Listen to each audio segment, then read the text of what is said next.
Welcome back into the Sports Source, this segment of our show. Brought to you by Madisonville Marine. As you see here, Madisonville Marine, look how that font matches. All right. Now through Saturday. Yeah, Nike got a hold of it, all be different. Right now through Saturday, G3 is offering rebates of up to $1,500 back on select models carried at Madisonville Marine. Also, Skeeter offering rebates of up to $2,750 back on select models. That's through June 10th. So you got to hurry down to Madisonville Marine. This week, you need to get down there for these great deals from G3, from Skeeter Boats, Madisonville Marine. All right, guys, basically anyone who says you're not 100% in love with Nike and the direction Nike's going, you hear one of two things. One, you're old. Two, recruits love it. Well, here's the thing. Is that true? ESPN did a survey. We can go ahead and put this up. ESPN did a survey of the top 300 players, 2014, 2015. And they had them list reasons for signing with a school. Academics, coaching, playing time, school tradition, location, NFL pipeline, their history of producing NFL talent, TV exposure, and 8th on the list, uniforms. 8th on the list. Does that surprise you?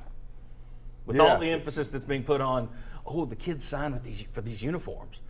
Are you surprised when you see that stat that, according to that survey of the top 300 players, 2014-15, it's 8th. It's behind academics. Yeah, I'm surprised academics is number one as much as anything. That may be people saying the right thing. Exactly. But no, I don't think the uniform thing is a big deal. I do think the brand has an impact. Nike, you walk, when I was over there, and this is just basketball, they always wanted kids, if they were recognized at a UT football game, they had to be wearing Adidas clothes. Right. Every one of our guys would show up in Nike shoes, every one of them. And we'd have to have managers run back and go get their Adidas shoes. They all love Nike. It will make an impact. And it will make it. I don't know that it makes a difference in football as much as it does in basketball. Yeah, I mean, and part of that also, kids love it in basketball, but also we all know how dirty basketball recruiting can be. Not that you ever, got involved in anything like that. But shoe companies have a history of steering kids to certain AAU teams, which in turn steer them to certain colleges. I think it's going to be a bigger help in basketball than in any other sport. Would you agree with that? I mean, I think it's 13 of the last 15 national champions are Nike schools. It's grassroots basketball. If you haven't seen the ESPN 30 for 30 about it, that's where it all started. It started with Nike. Kids come up with Nike, and if Nike is funding these AAU programs, it's known that you better be going to a Nike school. Now, there's some good schools, Wisconsin, Kansas, the Maryland's going to be a top 4 basketball school. They're Under Armour. There's some others out there, but Nike runs the show. And you have the relationship that the coach has with that product. So Rick Barnes comes in, he's been selling Nike at Texas. Yeah. So if he were to come into Tennessee and have to start selling Adidas, that's a change for him. So he's selling Nike, which he's been doing at Texas. That should help him. Chuck, before I get to you, let me put up the next graphic here. My question is, if the uniforms lead to great signings in football, then Maryland, North Carolina, Indiana, and Kansas should be tearing it up. And North Carolina's out there? Yeah, that's North Carolina with the giant foot on their helmet. You don't recognize the chrome helmet with the giant foot? Is that Woody Woodpecker on the right side? Who is that on the right side? That is. And then the candy-striped helmet of Indiana. Chuck, were you surprised that uniforms don't? That it was 8th? Yes, I am. Because, but here's what I'm thinking, too. A lot of these coaches, if they lose out on a kid, they're looking for a reason why. And they're saying 1 through 7, maybe we stack up in a lot of these areas.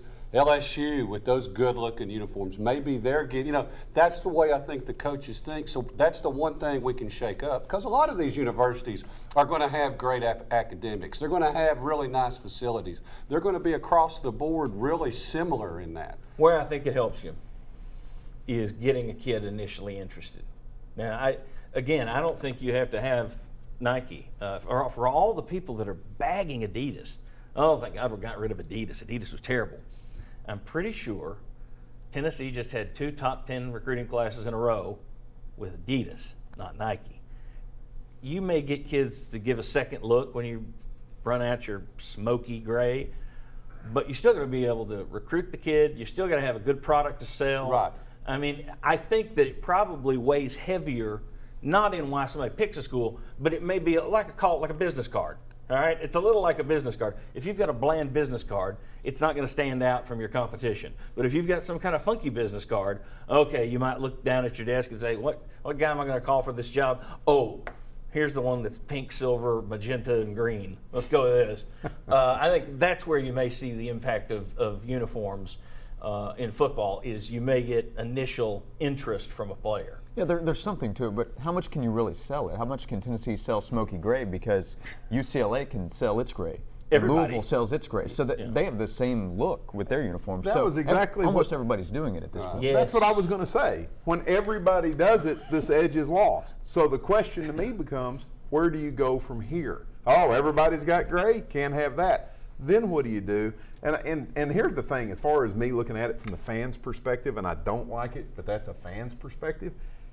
Tennessee starts winning big, the fans fall right in line with it. They're not going to care. If Tennessee's going 11-1, 12-0, the uniform, yeah, it may sting you a little bit, but well, we just went 12-0 and we're going to the SEC championship. It doesn't sting as bad as going 5-7 and sitting at home in their bowl season. People get used to it. I'll never forget, I was actually working at a TV station. John Wilkerson was at the station.